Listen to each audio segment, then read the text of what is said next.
just when I think you couldn't possibly be any dumber. Prior to the World Wide Web, the only way to get bad advice was from an ignorant friend or a foolish uncle.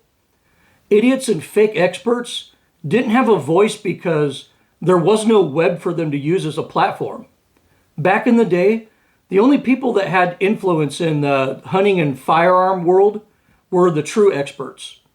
You couldn't be an editor for Outdoor Life magazine if you weren't an expert on hunting or fishing. You couldn't write for Guns and Ammo if you weren't a true firearm expert. Then around 1994, web-based forums began to pop up everywhere and encompass every hobby.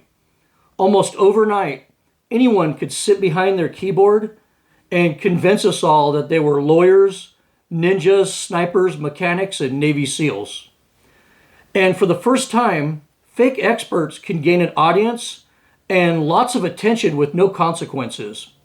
Soon, these people became a dominant source of information online.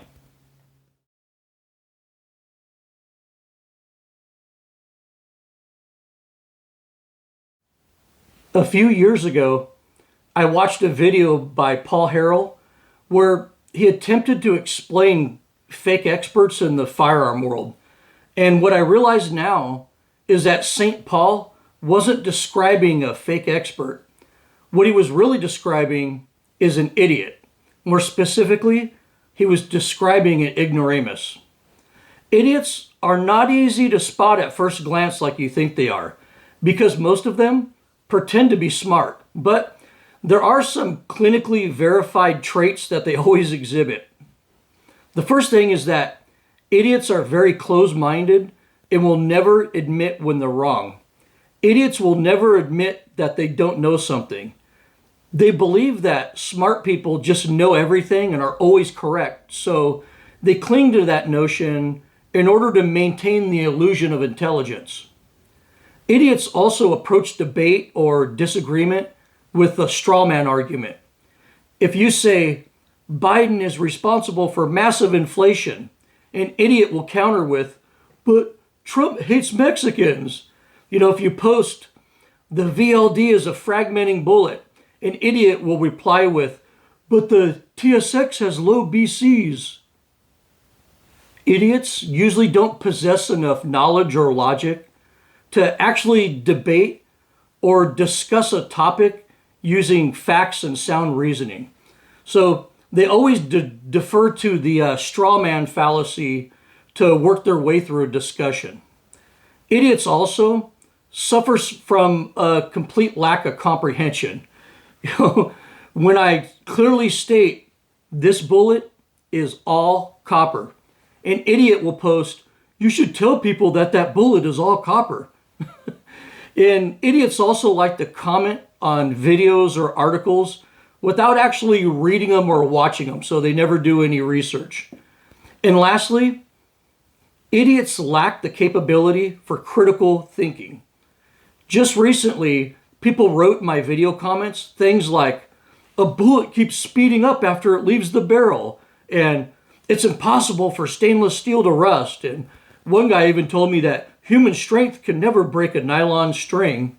So idiots will spout things out that they have no knowledge of without even researching the subject.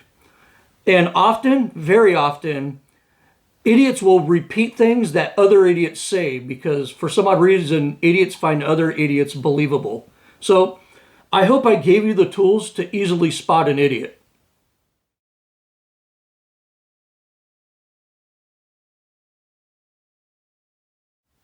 As soon as forums sprang up on the World Wide Web, internet trolls emerged from the shadows and began wreaking havoc almost immediately.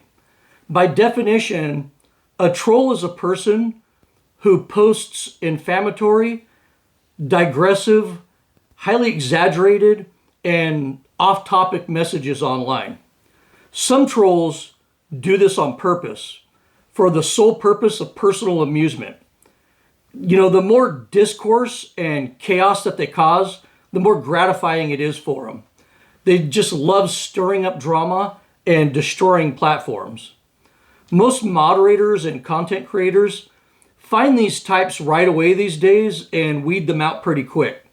Even when they attempt to use other accounts to find their way back in, and these trolls almost always have newer accounts, so they're pretty easy to spot. The other type of troll is harder to spot because they don't really want to cause drama or chaos, but they can't help themselves and have no control over their impulses. They have an emotional attachment to the group or to the subject matter of the group, but they end up jeopardizing it by frequently lying, arguing, and making highly exaggerated claims. Psychologists have actually studied internet trolls and found that sadism, dark triad, and the dark tetrad are common personality traits among internet trolls. And many of these people are seriously screwed up. If a person makes frequent posts with the obvious intent of causing an argument or to undermine the integrity of the channel or the platform, it's probably a troll that you're dealing with. And when a troll enters a forum or chat, they'll usually have a new account, and moderators, watch the new people pretty closely.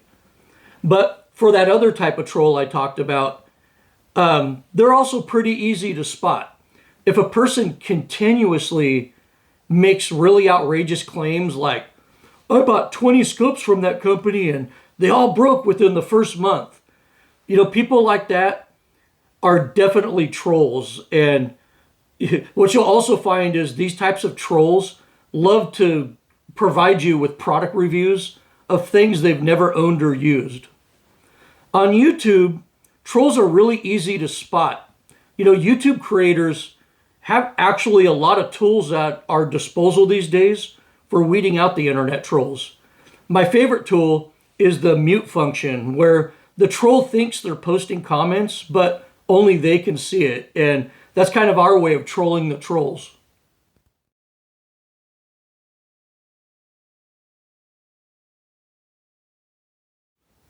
Now let's talk a little bit about fake experts. Contrary to popular belief, fake experts are often very intelligent people.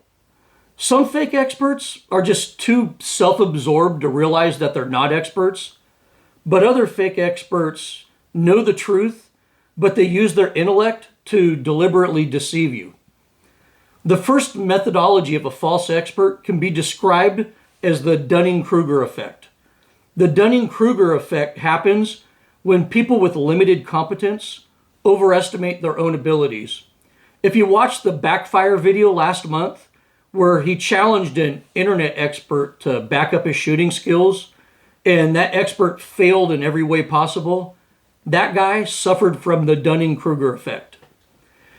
These types of gun experts usually have a background in military or law enforcement that give them a false sense of competence.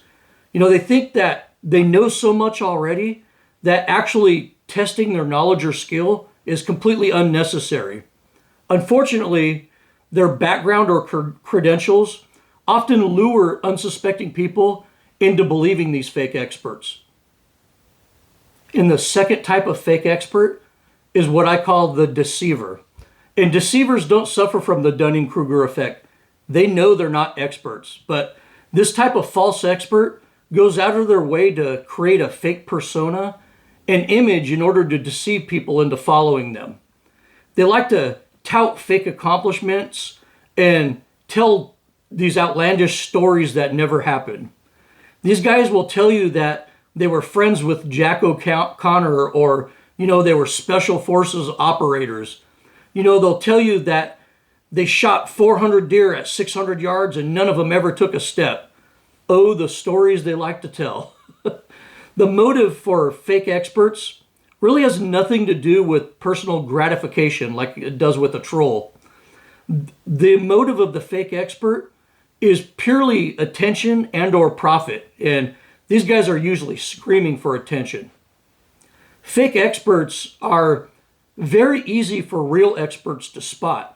All you have to do is watch them handle or shoot a firearm, and the truth becomes obvious pretty fast.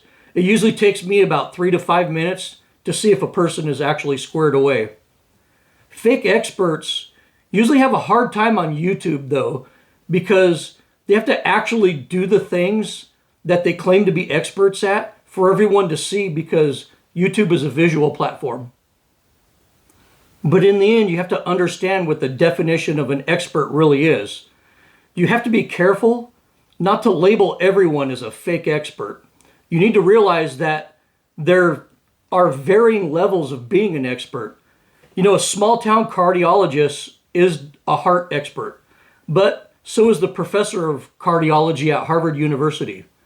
You know, the mechanic at your Toyota dealer is an expert on the I-Force engine, but so is the engineer who designed that engine. A biologist from the University of Montana might be an expert on mule deer, but so is the hunting guide that hunts them for a living. So most experts know enough to be an expert, but very few know everything. A common trait of true experts is a willingness to admit that they don't know everything and that there's much more to learn. Real experts also acknowledge when they're wrong and they make corrections. But don't fall into the trap of labeling somebody as a fake expert just because you personally disagree with them. That's what idiots do. Also be mindful that experts are not always right, honest, and some experts are idiots as well.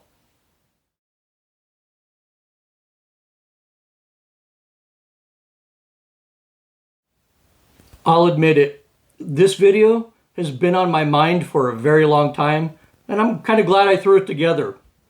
When the real experts left the internet many years ago, only the idiots, trolls, sponsors, and fake experts were left there to give people advice. Soon after, most forums and chat groups kind of collapsed.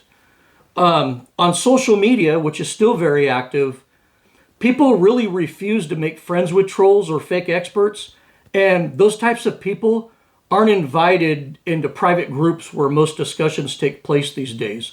So the easiest place for them to operate is in the comments of YouTube videos like this. If you took anything away from this video, it's to question everything on the internet and not to take advice from random people commenting on things. Do your own research and make sure you're getting info from multiple reliable sources rather than idiots, trolls, and fake experts. Thank you for watching, and as always, good hunting.